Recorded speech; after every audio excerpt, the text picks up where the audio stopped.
అద్భుతంగా తీసుకొని పోవాలి. నేను మిమ్మల్ని అందరినీ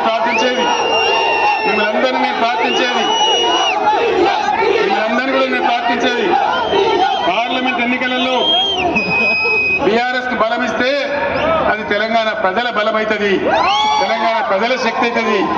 మీ తరఫున ఈ ప్రభుత్వం మెడలు వంచగలుగుతాం, అన్ని విధాలుగా సాధించగలుగుతాం. ఇవాళ మీరు చూపించినటువంటి ఈ స్వాగతం, ఈ ప్రేమ నా జన్మలో కూడా నేను మర్చిపోను. ఇంత అద్భుతంగా మీరు ఏర్పాటు చేసినందుకు చాలా సంతోషం. కానీ మే 13వ తేదీ వరకు ఇదే ఉత్సాహాన్ని కొనసాగించి పార్లమెంటులో కృష్ణారెడ్డి గారికి ఓటేసి, కారు గుర్తుకు ఓటేసి మీరు గెలిపించాలి. ఇవాళ 12 ఎంపీలు మనం గెలిస్తే తెలంగాణలో భూమి ఆకాశం ఒకటి చేసేంత పోరాటం చేస్తాను, నేను మనం చేస్తాను. మీరు ఇచ్చే బలంతోనే కేసీఆర్ కానీ బీఆర్ఎస్ కానీ పోరాటం చేయగలుగుతారు, మీకు న్యాయం చేయగలుగుతారు, హామీలు అమలు చేయించగలుగుతారు, ఈ కాంగ్రెస్ ప్రభుత్వం మెడలు వంచగలుగుతారు, రైతులకు న్యాయం జరుగుతుంది, కరెంటు చక్కగా వస్తుంది.